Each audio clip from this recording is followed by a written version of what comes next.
नमस्कार मित्रांनो, मराठी भूमीमध्ये तुमचे स्वागत आहे। आज आपण एका अशा विषयावर चर्चा करणार आहोत ज्याने केवळ मुंबईचं नाही तर दिल्लीचंही राजकारण तापवलं आहे।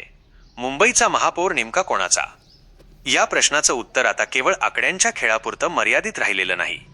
आज मुंबईतून एक अशी धक्कादायक ब्रेकिंग न्यूज समोर आली आहे जिने भाजपच्या गोटात प्रचंड खळबळ उडवून दिली आहे। उद्धव ठाकरे यांनी शेवटचा आणि सर्वात मोठा डाव टाकला असल्याची चर्चा आता वाऱ्यासारखी पसरली आहे। हा असा डाव आहे ज्यामध्ये त्यांनी एकाच दगडात दोन पक्षी मारण्याची तयारी केली आहे। भाजप आणि शिंदे गट या दोघांच्याही सत्तेला हा सर्वात मोठा हादरा मानला जात आहे। पडद्यामागचा राजकीय भूकंप आणि गुप्त बैठका। आज दुपारी काही अशा नाट्यमय घडामोडी घडल्या की ज्यामुळे संपूर्ण महाराष्ट्राचं राजकारण ढवळून निघालं। राजकीय विश्लेषकांच्या मते ही केवळ महापौर पदाची लढाई राहिलेली नाही। या एका निर्णयाचा परिणाम भविष्यात राज्याच्या मुख्यमंत्री पदापासून ते दिल्लीतील सत्ता समीकरणांपर्यंत होणार आहे। जेव्हा ठाकरे गटाकडून विजयाचा आत्मविश्वास व्यक्त झाला तेव्हाच भाजपला आपल्या पायाखालची वाळू सरकताना दिसू लागली। महत्त्वाचं म्हणजे या घडामोडी अत्यंत गुप्तपणे पार पडल्या। न कोणत्याही टीव्ही कॅमेऱ्यात हे कैद झालं, न कोणत्याही माईकमध्ये रेकॉर्ड झालं।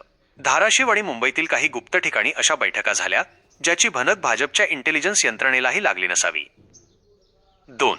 आकड्यांचं जाळं, कोण ठरणार किंगमेकर? मुंबई महानगरपालिकेत सत्तेसाठी 114 हा जादुई आकडा गाठणं गरजेचं आहे। सध्याचं चित्र पाहिलं तर कोणाकडेच स्पष्ट बहुमत नाही। भारतीय जनता पक्ष 89 जागा, शिवसेना UBT 65 जागा, शिंदे गट 29 जागा, इतर काँग्रेस, मनसे, MIM व अपक्ष उर्वरित जागा। विरोधकांची एकूण ताकद 109 पर्यंत पोहोचतेय, म्हणजेच बहुमतासाठी फक्त 5 नगरसेवकांची गरज आहे। अशा वेळी जर शिंदे गटातील केवळ 10 नगरसेवक जरी फुटले किंवा त्यांनी वेगळी भूमिका घेतली तर मुंबईचा महापौर ठाकरे गटाचा किंवा त्यांच्या पाठिंब्यावरचा होऊ शकतो। याच भीतीपोटी शिंदे गटाने आपले 29 नगरसेवक वांद्रे येथील ताज लँड्स अँड हॉटेलमध्ये कडेकोट बंदोबस्तात ठेवले आहेत। 3.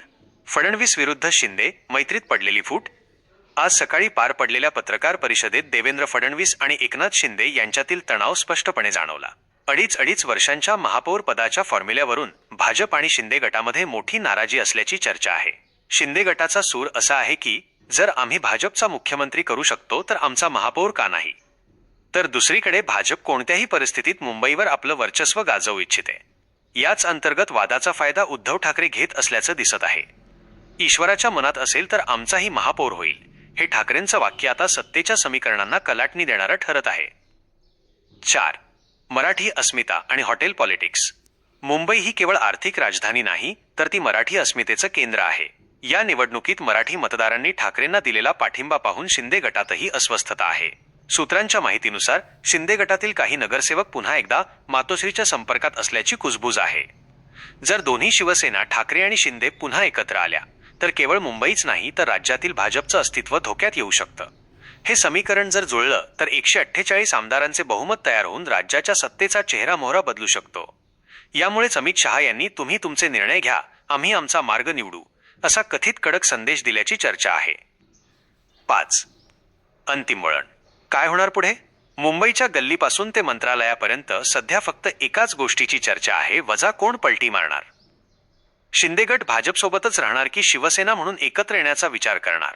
संजय राऊत यांनी शिंदे गटातील नगरसेवकांशी केलेली गुप्त चर्चा यशस्वी होणार का, की भाजप आपल्या चाणक्य नीतीने पुन्हा एकदा बाजी मारणार? निष्कर्ष मित्रांनो, राजकारणात जे दिसतं ते नेहमी खरं नसतं आणि जे घडतं ते शेवटच्या क्षणापर्यंत गुप्त असतं। उद्धव ठाकरे यांचा हा शेवटचा डाव भाजपला सत्तेबाहेर ठेवण्यात यशस्वी ठरतो का, हे पाहणे औत्सुक्याचे ठरेल। तुमचं मत काय आहे? उद्धव ठाकरे आणि एकनाथ शिंदे पुन्हा एकत्र येतील का? भाजपला मुंबईच्या सत्तेपासून दूर ठेवणं शक्य आहे का? कमेंटमध्ये तुमचं विश्लेषण नक्की लिहा। अशाच थेट, निर्भीड आणि सविस्तर राजकीय घडामोडींसाठी मराठी भूमी चॅनलला नक्कीच सबस्क्राईब करा, लाईक करा आणि शेअर करा। पुन्हा भेटूया पुढच्या मोठ्या अपडेटसोबत। जय हिंद, जय महाराष्ट्र।